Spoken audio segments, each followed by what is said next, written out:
Hi, good morning. Hi. We were just talking about G. Gordon Liddy during the break, and he famously used to eat rats because he was terrified of rats. No. So he actually caught one, Oh God. killed it, I don't. Okay. cooked it, and No. ate Listen, Bob, I've had a week. Just don't. it. Okay. If you're I'm thinking- just suggesting, live your life the G. Gordon Liddy way. That's going to be my new book coming out next year on Kindle. Wow.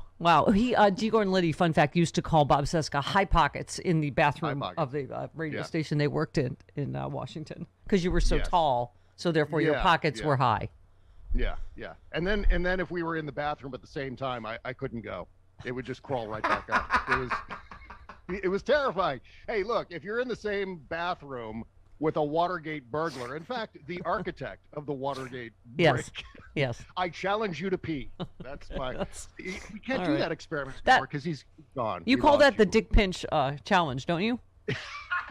That's where the nickname comes from. Yes. That was G. Gordon Liddy's other nickname for me. You can see when Bob comes up on Zoom, it actually says Dick Pinch because Dick Pinch, Clear Lake, Iowa. because of Bill O'Reilly. Never stopped From the being wildly successful tour with Donald Trump. the Jake LaMotta in the end Raging Bull tour where he just stands on a stage and tells old stories. I just picture Ren and Stimpy opening for them. Is anyone out there? Anyone at all? Can you hear me? Okay. What? Oh, we have it in God. there somewhere. Okay. Yeah, All right. yeah. Bob, Did you hear him? Okay, go ahead. Yeah. You tweeted it's been less than a year, and every last one of the officials, Representative Cheney quoted by name here, has shifted to excusing and downplaying the insurrection, no integrity, and deeply unpatriotic. A word we should use more often, by the way. That's a good point. Yeah. I mean, Yeah. I mean, this is what this is all about. This is a complete and utter contempt for the United States system of government. I mean, anyone who thinks that democracy can be found by using violence, using firearms, using violent invasions and occupations of the Article I powers, they don't understand what democracy actually is. Yeah. Democracy is a debate. In case anyone's unclear about this, in case there are any Trump supporters tuning in, democracy is an argument of words, and whoever has the best words wins the argument. And then, well, obviously there are votes to be had, for the person who has the best words, and then they get to go and be in charge. Yeah. Democracy is not something to use a gun for. Yeah. I don't know where this idea got started, but it's wrong. That's not what democracy is all about. So let's disabuse ourselves of that nonsense. You said that on Twitter. I loved exactly the way you put it. Anyone who thinks democracy involves stockpiling an arsenal of firearms just in case they need to shoot their political opponents does not know what the hell democracy is, and they never will. Yay for you, Bob Cesca.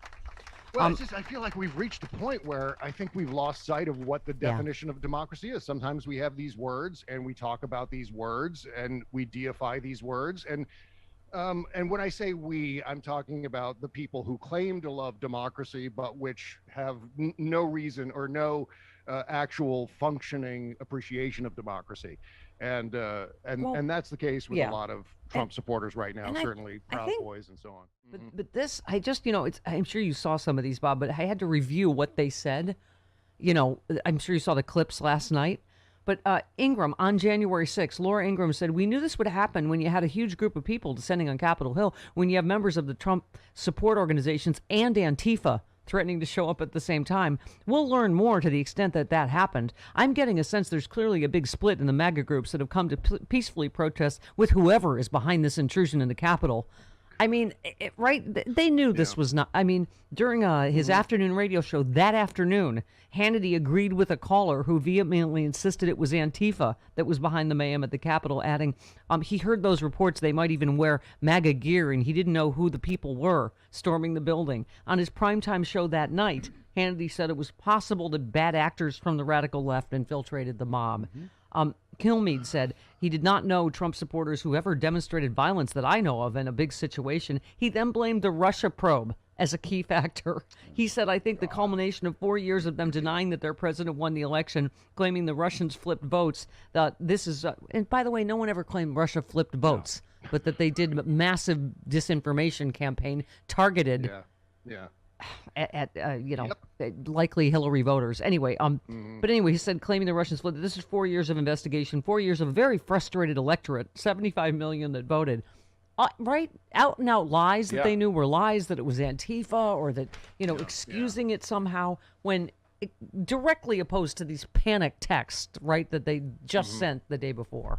I mean, and part of this whole duplicity, Stephanie, is the idea that they're deliberately trying to confuse their own audience, because if you're confused and you don't know which side is right and which side is wrong, then you just kind of check out. Right. And I think that's part of the mission of Fox News Channel, not necessarily to get people to vote for Republicans, to get people to generally just check out of thinking about politics or wanting to participate in politics, because the fewer people who actually vote, the better off the Republicans are. That's been an ongoing, maxim in American politics. And this is something that I think Roger Ailes deliberately set up over at Fox News Channel, that, I guess it's a pox on both their houses. So, screw it. I'm not going to participate at all. And that's kind of the mission here, too. I mean, I'm no lawyer, but it's just, they've been poisoned to the body politic for so long, Bob, but I really feel like now they have not,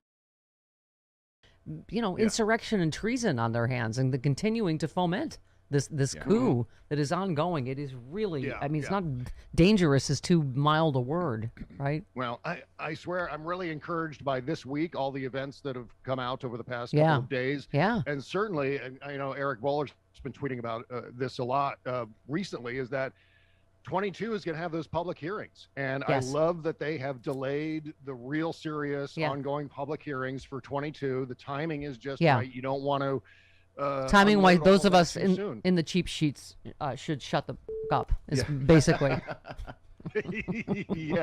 Well, the S is really going to start hitting the fan next year when these public hearings start.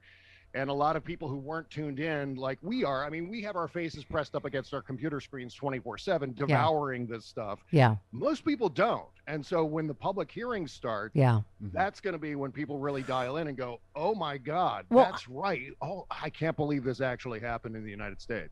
Don't.